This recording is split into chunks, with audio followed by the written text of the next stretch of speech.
Kemana arah politik negara hari ini? Oleh Anton Permana dari Tanhana Dharma Manggrava Institute. Banyak pengamat politik yang berasumsi style penguasa hari ini adalah era pergeseran kembali kiblat politik negara kita ke masa lalu, yaitu dari barat kembali ke timur seperti era Soekarno. Cuma bedanya, era Soekarno fokusnya pada port Jakarta-Moskow, hari ini cenderung ke port Jakarta-Beijing. Indikatornya banyak bisa dilihat dari berbagai implementasi dan proyeksi kebijakan politik ekonomi dan politik luar negeri hari ini, di mana negara selalu satu arah di belakang mengekor kepada Cina. Ini asumsi saya dari hasil kajian analisis data dan fakta yang ada. Sedikit flashback, di zaman Presiden SBY, keran demokrasi dan kebebasan berekspresi dibuka seluas-luasnya, hingga semua gerakan politik bertumbuh dan berkompetisi secara bebas terbuka. Opini dilawan opini, argumentasi dibalas dengan argumentasi. Semua bebas berekspresi, sampai ada kerbau bertuliskan nama SBY pun tak ada yang dipenjara. Semua terseleksi sesuai hukum alam. Siapa yang struggle, survive, maka dialah yang bertahan mendapat dukungan publik. Negara tidak ikut campur intervensi rakyatnya berekspresi. Dari sisi penegakan hukum, stabilitas ekonomi dan politik, semua cukup berjalan dengan baik dibanding hari ini. Di zaman Pak SBY jugalah hutang Indonesia kepada IMF dibayar secara lunas, dan Indonesia masuk ke dalam jajaran negara elit dunia poros G20, walaupun banyak yang mengatakan pemerintah SBY cenderung pro-barat. Berbeda dengan kepemimpinan hari ini, secara kultur memang kita akui lebih simpel, tampilan sederhana merakyat dan tidak formil birokratif seperti Pak SBY. Cuma lambat laun, pergeseran gaya kepemimpinan hari ini terlihat cenderung semakin memperlihatkan ke arah gaya pemimpin populis otoritarian yang dulu juga pernah diterapkan Soekarno di era Orde Lama. Soekarno dengan brand image sebagai pemimpin besar revolusi, sebagai bapak pendiri bangsa, memiliki pamor dan kekuasaan tanpa batas. Namun sayang, kondisi ini yang justru akhirnya menggelincirkan Soekarno ke arah kepemimpinan diktatorian dengan sebutan presiden seumur hidup yang mendapat dukungan penuh dari PKI. Walaupun akhirnya PKI itu sendiri yang menikam negara ini dari belakang. Tak beda jauh dengan hari ini. Kekuatan kontrol media yang besar, dukungan konglomerasi yang kuat, kekuasaan presidensial yang full power menjadikan personal image yang awalnya begitu merakyat sederhana tiba-tiba berubah super sensitif, reaktif, menuju represif. Sudah tak terhitung rakyat dan tokoh bangsa di penjara hanya karena berbeda pendapat dan menyalurkan aspirasinya. Khususnya kepada para pihak yang berseberangan secara politik. Kritik dan perbedaan pendapat dianggap sebagai tindakan kejahatan. Undang-undang ITE hampir sama perlakuannya dengan Undang-undang ISA, Internal Security Act di era Orde Baru Soeharto yang militeristik. Malah ada yang mengatakan lebih parah dan keras lagi. Judulnya negara demokrasi, tapi kebebasan berpendapat dihabisi. Katanya negara Pancasila, tapi implementasinya jauh berbeda. Sila ketuhanan yang Maha Esa menjadi sekuler. Sila kemanusiaan yang adil dan beradab menjadi kemanusiaan yang liberal. Sila persatuan Indonesia menjadi semi-federal. Sila kerakyatan yang dipimpin oleh hikmah kebijaksanaan dalam permusyawaratan dan perwakilan menjadi voting suara terbanyak. Dan sila keadilan sosial bagi seluruh rakyat Indonesia menjadi ketimpangan kesejahteraan di mana-mana. Rakyat semakin bingung, gundah, dan gulana.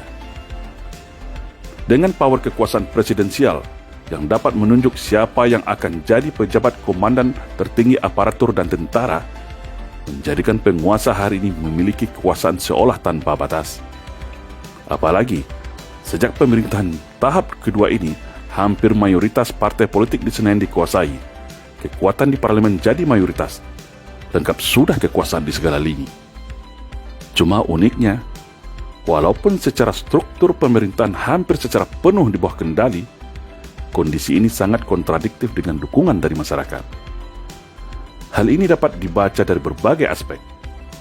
Ada penurunan drastis, masa real baik secara dunia nyata maupun dunia maya. Sulit kita membedakan mana yang buzzer dan mana yang real volunteer. Sampai hari ini, gelombang masyarakat yang marah dan kecewa semakin hari justru semakin besar dan bertambah luas spektrumnya. Ada beberapa isu besar saat ini yang perlu kita cermati bersama, kemana arah sebenarnya penguasa hari ini. Seperti isu investasi, ketidakadilan hukum, urgensi perpindahan ibu kota, konsepsi ideologi bernegara, apakah masih berpancasila atau sudah liberal, sikap Islamfobia, politik luar negeri yang pro kepada Cina, penanganan wabah corona pasca 405 triliun ketok palu, hingga peran dominan sang menteri segala urusan yang membuat banyak pihak begitu resah dan gelisah. Ibarat lagu jadul Obi Mesah gitu loh guys. Dan semua ini terpampang jelas secara terang benderang di hadapan kita, tanpa penjelasan alias tutup mata. Wajah penguasa hari ini begitu sensitif represif terhadap rakyatnya, tapi begitu toleransi dan bermanis muka kepada dunia investasi dan pengusaha. Permasalahan kesulitan lapangan kerja, harga sandang pangan yang mahal, matinya produk lokal, kenaikan iuran BPJS, harga BBM, listrik, air yang tinggi, menjadi beban rakyat yang tak tahu kemana lagi untuk cari solusinya. Belum lagi tentang TKA Cina dan begitu banyak insentif kemudahan investasi asing, tetapi anehnya semua itu tidak ada pengaruh signifikannya terhadap perekonomian nasional. Kan jadi aneh, ketika subsidi dicabut, hutang negara selalu bertambah drastis atas nama negara, pembangunan infrastruktur yang wah, investasi katanya banyak, tetapi tidak pro-job, pro-pur, dan pro-growth. Tidak melahirkan kelapangan kerja, tidak menuntaskan kemiskinan, dan tidak memberikan dampak pertumbuhan ekonomi sama sekali. Ini masalah besar yang harus dijawab. Banyak yang bingung dan bertanya, kemana sebenarnya arah penguasa hari ini? Secara internal semakin hari semakin represif ala negara sosialis diktatorian. Secara eksternal begitu manis dan liberalis kepada pihak-pihak kapitalis. Politik luar negeri hari ini tidak lagi berdiri di tengah, tetapi sudah condong berada di garis belakang punggung Beijing. Hampir semua lini semeraut tumpang tindih, ruwet di sana sini. Akibatnya, yang terjadi kemudian adalah kemiskinan bertambah banyak, disharmonisasi masyarakat berbasis isu SARA semakin meningkat, kedaulatan bangsa dan kemandirian negara merosot tajam. Negara diprediksi terancam menuju kolaps. Karena terjerat hutang besar yang gagal bayar, rakyatnya terpecah belah, aset nasional dikuasai asing, sumber kekayaan alam tergadai, secara dasar dan konstitusi negara semakin jauh dari nilai-nilai luhur Pancasila. Kita tidak tahu entah mau dibawa kemana negara hari ini. Semua serba tidak jelas. Kita punya kepala negara, tapi bukan tipe pemimpin negara, karena hanya memimpin untuk kepentingan kelompoknya saja. Kita punya konstitusi, tapi sudah dipreteli dan tidak dipatuhi. Kita punya semuanya, tapi semuanya bukan punya kita lagi. Namun saya tetap optimis. Semoga pasca new normal ini bisa melahirkan kembali new inspirasi, new spirit, new hope agar Indonesia ke depan kembali ke pangkuan Ibu Pertiwi. Mari sejenak kita renungkan bersama-sama. Saya tetap yakin dan optimis.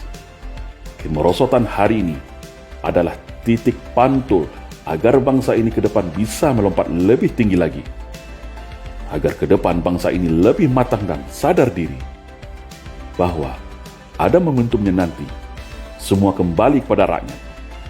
Karena negara ini berkedaulatan rakyat. Rakyat diam, negara tenggelam. Rakyat bangkit bergerak, maka negara akan terselamatkan. Insya Allah. Salam Indonesia Jaya.